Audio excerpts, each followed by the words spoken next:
Baby,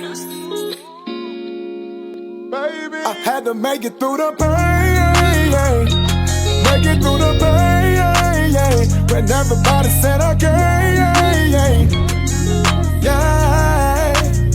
I had to make it through the pain, when everybody said I can't, now everybody know my name. Hey man, thank you for having me in, man. No problem. Appreciate you taking your time out your day, man, to sit down and do this interview with me. For the kids and give them the opportunity to see things through a different lens from actually going through the whole journey and becoming from Parks and Recs to high school to being recruited in college, making it to the NFL, weathering the storm and everything like that. So I want to start off by kind of going down memory lane. A lot of people may not know that I do have a friendship with you that stems from our childhood. Right. I was talking to my mom yesterday about this interview, and she reminded me of something that I'd be, not that I forget, but it just slipped my mind sometimes. Heritage Heights. Okay. I heard you speak about that in your video. Correct. And we both. This was, I would say, this kind of was our start. You know, at the age of remembering where you live at. Yeah. Heritage Heights. Tell me about those days. What do you remember about the Heritage Heights days? Just having fun. Having fun. Just having fun. Always outside. Always at the basketball court. No matter how hot it is. And also too, the memories that we had. Again, throw up tackle. Yes, sir. Which you don't see that now with kids because they're not usually outside. But we stayed outside. You know, throw up tackle, even in the street.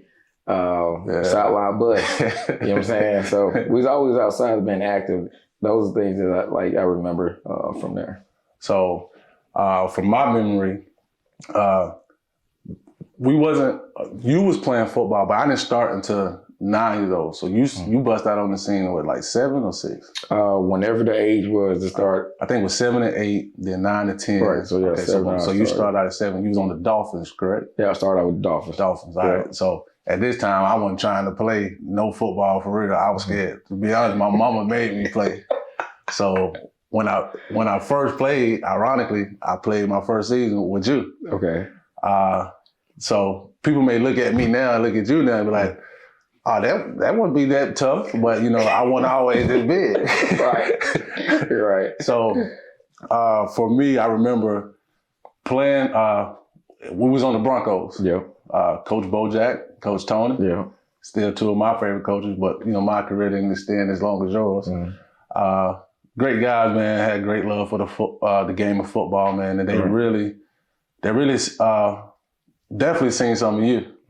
They kind of caught on to me on the back end, but I remember coming to the Broncos, and after my mom making me play, I cried and everything. I always had to go against you at practice. Yep. Nobody, like Bojack made sure I could be at the end of the line. Penn, get up here. Yeah.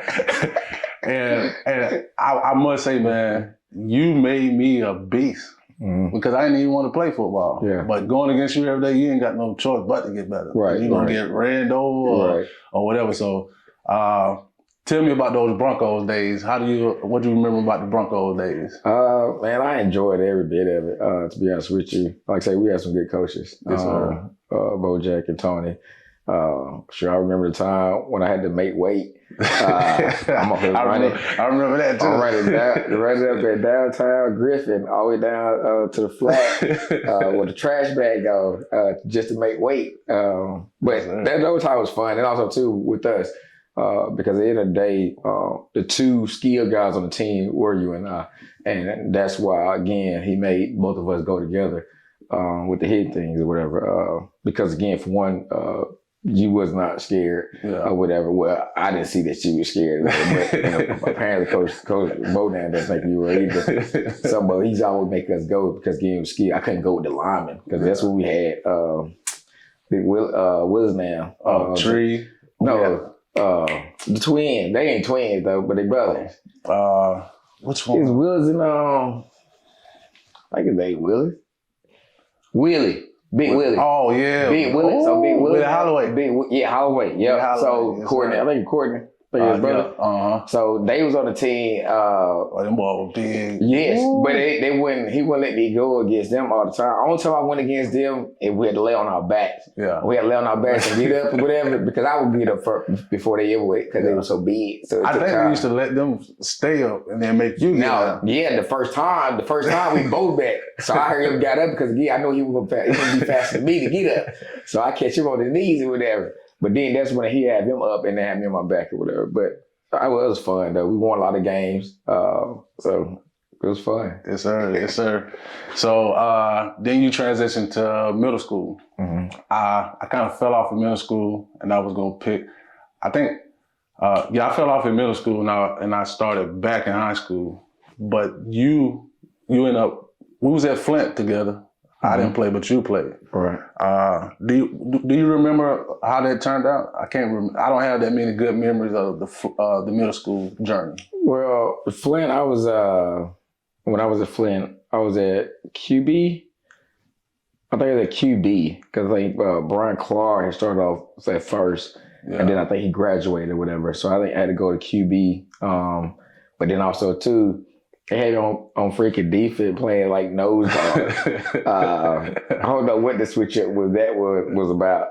But I averaged like 3 sacks though. But I just hate getting double teamed. I couldn't do it. I was small anyway. So, but I think that was that little time period there. I can't remember how far we went with Flint, and then I transferred my last year over to Cowan Road. Yeah. That's when me, Sydney, and Jay playing that got together. Because I was in that Cowan Road district anyway, and coach, I was already threatened to go to the board. Now you come to Cowan Road, right? You ain't playing no football, right? Because we had went to that practice. We should have went to that practice. We went to that practice and basically just talking mess to us, whatever. And he was saying stuff back too. It was all funny games. But he kept mentioning that he'd go downtown or whatever. So I'm telling Sidney and Jay that, like, hey, bro, I'm at the transfer over to Cowan Road. So that's where we all decided are we all going? Because Jay was at Flint with me. Only person that was at Cowan Road, I think. No, Sidney wasn't even at Cowan Road. I think he was at Kelsey at the time, but he had lived in Wills Walk.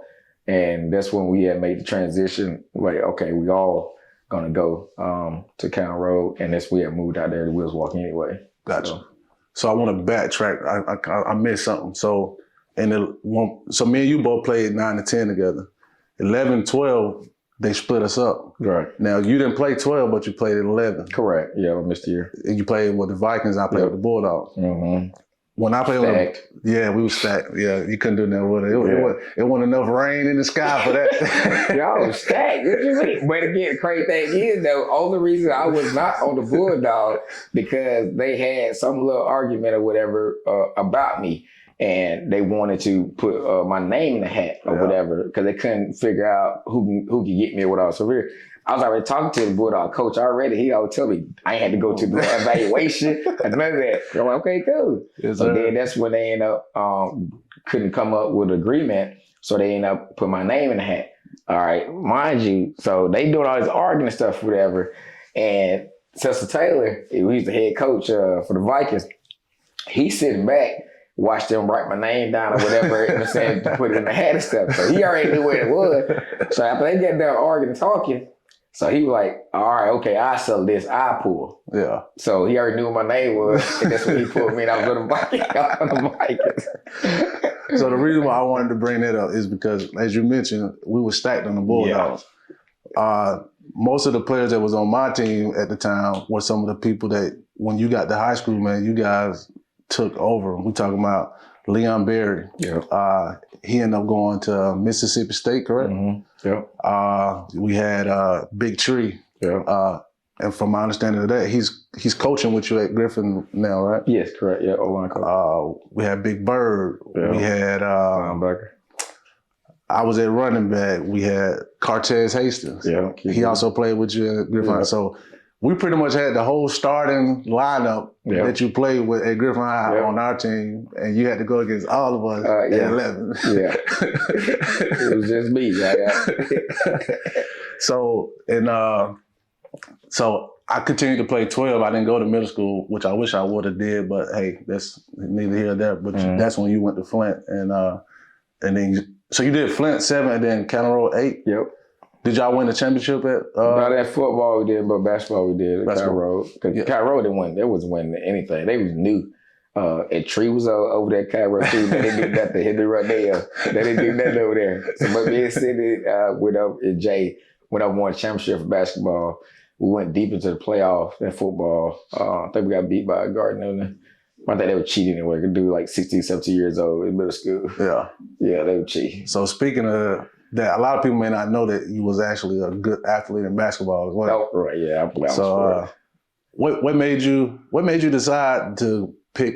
I mean, you knew you was good at both. And when you're good at like that, you kind of tend to go to the one that you like the most.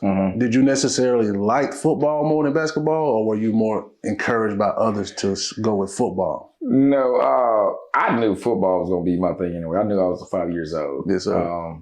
Ms. Brown, which was my elementary teacher. Oh, man, I love she Ms. Brown. still has my essay when I said I was going to the league. Yes, sir. But I just wanted to play sports. I just wanted to play all of them. And just so happened I was gifted at all the sports or whatever. And I enjoyed playing them as well. But I already knew what my ticket was. I knew my ticket was football. Again, I'm athletic in a lot of other sports or whatever, and I play. But I play that basically just to continue to stay busy and be in that shape or whatever, because I never actually had downtime. I always went to a sport, to the next sport, to the next sport. Yes, sir. So, and that way kept me in shape as well. Gotcha. Yeah. So I'm covering a lot of youth football right now. That's kind of what the birth of JPN TV. I noticed that you said that the culture is a lot different being a coach at the high school. I want to speak on the difference of the culture in rec. Then I would like for you to speak on the difference in the culture in high school. So with rec, what I'm seeing, you know how you talked about the weight limit and all that? I don't think that exists no more. Oh, they got kids, man, that should be on the line running the ball sometimes. Yeah. So when I look at it, when I compare it to how we came up, it does seem a little unfair. And maybe I'm biased because we couldn't do it, but to know that you had to be a certain weight limit to run the ball, to me, it made it harder for us as running backs because we didn't have that advantage of size and stuff like that. So if you was a big dude, you're going to play a big dude position. Right. Now they're just kind of opening the floodgates for these kids. But all right, I'm going to cut you off. You go ahead. No, you go ahead. All right. So with the comparison of those two there, and for as when we played and how it is now, the reason is different. And the reason I say it's different because, again, we were way advanced than they were. Yeah. We were more stronger, just generation period. So you talking about having Big Willis now at running back. Who's hitting him? Yeah. You know what I'm saying? Like, I'm talking about, like, again, we were strong and stuff at that time. We were very athletic. Yeah. This generation here is not so much. You know what I'm saying? And also, too, our IQ for sports-wise was up there. Yeah. So that's a different level than I would think, you know what I'm saying, for us versus the newer generation now.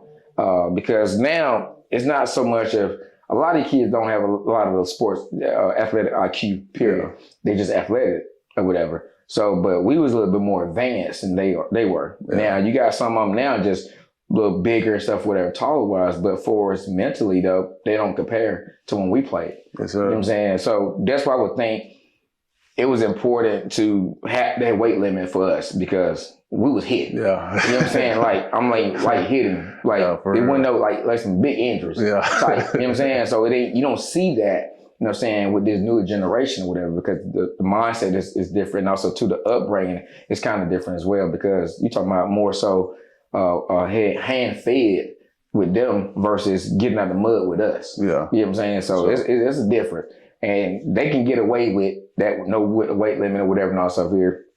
They couldn't do that with us. Gotcha. You know what I'm saying? It's been a lot of injuries, more than what it was. So how would you say the difference is when you compare it towards your high school career and then being a high school coach, seeing how the kids are now on that level? Exactly what I just said. Same thing. Yep, same thing. IQ, is not quite there. Again, you may have, well, I'm just talking about as a whole, but you may have that one individual that's like, okay, this kid's going somewhere. You know what I'm saying? You'll have that type. But for the most part, majority, then IQ's not there. They may be athletic, but then again, the mental toughness not there though. You know what I'm saying? A lot of it just mentally weak. And I think it's more a generation thing. And not just, you know what I'm saying, at my high school, it's all over. And that's what it is, to be honest with you. And everything, again, like I said before, versus us in our generation, we had to work for everything. Yeah. And everything really wasn't given to us. This generation here, everything is given to them. Yeah. Everything. You know what I'm saying? So with them, it's more so like they expect to get this without working. Mm-hmm. But how you do that? Yeah. Like, I don't get that. Like, you don't put the work in, you don't get the result. They want the result without putting the work in. You know what I'm saying? So they entitled. That's basically what they are. They entitled. You know what I'm saying? I be trying to talk to my son all the time about just because he's very talented. He got his measurables like his speed, agility, and he actually got a good IQ, man. Like he be blowing me away sometimes, but what I be trying to tell him, he got to put that work in. Like just because you're better than people because you're faster. You're better than people because you know how to move. You're better than people because you can kind of see things before they happen. They're going to eventually catch up with you. Correct. Right now you have that advantage. Right. But when you get in middle school and especially high school, the kids that wasn't hitting on that, they might be on your level or better because they putting that work in. They going, well, at least back in our days, they were doing that. So yeah, that's something I'll be trying to tell him, and also just spread it throughout the kids as I'm touching all these kids and exposing them and exposing their journey. One of the kids that stands out to me, man, from just covering is the kid Santana. I'm not sure if you've seen some of the footage that I've the last interview that you had with him. Yeah. Yep. Man, that kid, man, when I seen him play, so this how I caught wind of him. They played against my son for the last game of the season before they went into the playoffs. It was just like when I played for the Bulldogs, bro. I'm like, they were killing, bro. Like, they only scored because it was a trick play. They did like a little trick play where you go over to the sideline and run. Right. So that's the only way my son team scored. But other than that, man, they lost a lot of games because my son team lost a lot of games. They didn't have a good team really. But Griffin, man, it instantly brought. I had chills watching that game. Yeah. I felt like I was living through them kids, and then the Griffin Bulldogs and stuff like that, and they was just dominating. But that kid Santana, number 6, bro. He was the only kid that I recorded the whole year, and I recorded the whole league pretty much. Man, when you watch him, he just special, bro. He got it. He got that IQ. He got that speed. He got that dog. Right. And he humble too, though. Right. You know what I'm saying? He real humble. That's rare. Yeah. That's rare. Especially in this generation. Yeah. What did you think about, have you heard anything about him prior to JPN TV or? No, I have not kept up with like rec ball and stuff, whatever, for a little minute. Like I said, I've been, the high school itself, man, there's a lot of work itself. Yeah. And to go back to what you was mentioning about, let's say your son and stuff will be so athletic and IQ and all stuff here. But that's the frustrating part about it, because you have a kid, again, have all the attributes and they are dominating, I'm saying, just with the people they're with. But at the same time, on the next level, they don't do so well at it because, again, they never really had to work. You just gifted. Yeah. It's a difference now. Yeah. It's a difference. You know what I'm saying? So hard work outbeats talent when you don't put the work in. You know what I'm saying? Or when the talent don't work. You know what I'm saying? So, and with these kids here that I'm seeing in high school, a lot of them just talented or whatever, but it don't work. Yeah. And they don't put up the numbers that they supposed to put up, or they don't get the offer that they supposed to get because of that. And we had a kid, say, well, I don't want to mention his name, but again, talented kid, can be a top five, but he's not a top 5. Only reason he's not a top 5 because he even had an ounce of work ethic. He'll be top 5. But again, he's so used to just beating everybody, you know what I'm saying, around him without having to work. Yeah. But they only say you're for failure, that's handicapping them. But then it don't matter how much you tell them or me tell them, and I've been where they're trying to get to, it ain't register. Because that's what they just used to, accustomed to. Yeah. Again, you have the one that's rare, you know what I'm saying, like the Donovan, or whatever, which is South Carolina. Now, he was a dog. Yeah. You know what I'm saying? I knew he was a dog. I told him to line up. I was playing a little right tackle. He at the end. Shoot, before the ball even snapped, he was already back there. Yeah. You know what I'm saying? So I knew, again, you have those basically those 1 or 1.5 kids that's on the team, public school or whatever that's like that. But for the most part, you have, and again, it's Griffin now, you have plenty of talent. But now that drive and that work ethic has fallen off though. You know what I'm saying? Because again, they just beat people off talent or whatever. Or when you go face a team that has the same equal talent and they work, you're going to get whooped every time. Yeah. You know what I'm saying? Because again, them kids work and they talented. So what else you have to offer besides talent? Yeah. You know what I'm saying? So, and that's the frustrating thing about it. Because again, I've been around them with those 2 years that I was there. Is you have so much talent, but no work ethic though. None. They think they can just do what they want to do, eat what they want to eat, whatever, and just show up. That's not even life. Yeah. You can't do that in life. Yeah, you're right. You know what I'm saying? For real though, you can't do that in life. You'll be in a bad situation trying to do it like that. Exactly. You know what I'm saying? And a lot of them is faced with a lot too though, and that's the thing. Some of these kids are basically have to be a man before they even necessarily being a kid or whatever. Yeah. And the situation and circumstance that they're in. But at the same time though, for me, I still feel like if you want somebody's life, then you go get that period. And also too, it's a process. It's not going to happen overnight. Yeah. It's not the way it works. I knew that growing up. You know what I'm saying? I wouldn't let nobody or nothing get in that way. You know what I'm saying? I knew it was a process or whatever. I knew I had to work my tail off every day. You know what I'm saying? When the guys are going out, and when I was in high school, they want to go out and party. That's fine. Yeah. They just ain't me. Yeah. I'm trying to get to something. You know what I'm saying? And everybody ain't going to go with you. Yeah. And that's fine too. But it don't mean we still can't be cool. Because at the same time, I'm trying to go this way, but you try to go that way. I still mess with you. Yeah. You know what I'm saying? We just going different paths. Yeah. You know, you're not trying to go to where I'm going. Yeah. Now, if you trying to go where I'm going, shoot, we can hang out together, we can work out together and all stuff here. Yeah. But again, I'm working out, you out here partying. And I'm not mad at that. But where I'm going, that's still gonna be there. But again, it could be 10 times more though. Yeah. You know what I'm saying? When I get there. Yeah. And that's what my mindset was. I didn't care about the small things right then and there. I seen the bigger picture. Gotcha. So now let's go to back focus. Do you understand? Yes, sir. Man, we got the opportunity of a lifetime. You know what it is. We on JPN TV. We turned up. We live. I'm talking about drone action on the